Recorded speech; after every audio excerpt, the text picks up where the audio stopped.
So we have a tasting room that's specifically just a tasting room. That'll be under John's responsibility. It's a 2-ounce pour like we have in Chico for educational purposes only. We do not charge for our tours. We don't charge for our tasting room, but the only way to get in the actual tasting room would be to take a guided tour. We will also offer self-guided tours that unfortunately we don't offer tastings with. Sort of the price of admission per se is you got to suffer through one of our spiels on how to make beer. So everyone's always talking about the tile on our blog. Here's the tile.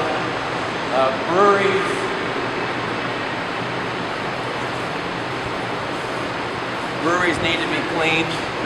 There is an old saying or old test that you should be able to walk around with a piece of white bread, go to your brewery and wipe out everything. The brewmaster should be able to eat it.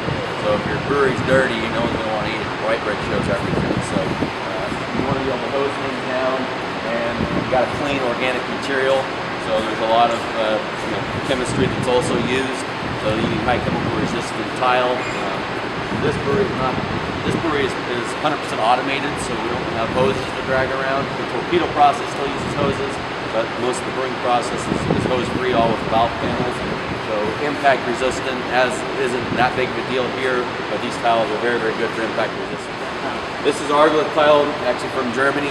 We actually have to fly over the German tile setters to put these in. But the advantage is very, very little to no grout lines at all, so you don't have big areas to actually pick up things. That's going to be the only common place where guided and self-guided will get the same experience. So generally speaking, the guided tour is obviously a lot better because you're on the floor.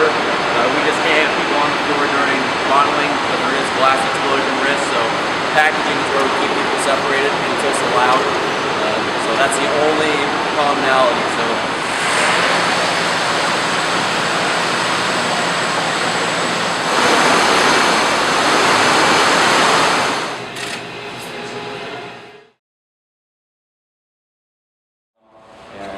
we like that style of shell. Every year, Hoopman, as the manufacturer of these brew houses, changes a little bit. Just the angles and the curves are different. It's like looking at a nice car for us. There's different curves that you want to look at. So my father and I went over to Germany and actually bought 3 breweries and had one of our team members go over and rip these brew houses out. We sent them back to Hoopman to get them stretched and fit over our vessels. So we just unwrapped these for you guys yesterday. They're going to get wrapped right back up as soon as you leave because scratches, dents, stings. This is a construction zone, and these things. So they've not been polished for obvious reasons. We just unwrapped them. We wanted to do a sort of a mix between nature and industrial. So a lot of the riveted steel look we're going for. Like I said, this is all of our timber from the site, with obviously the copper detail is an expansion joint detail because of how much wood expands and contracts right here between the plums and humidity. So this will all be open to the public as a walk around.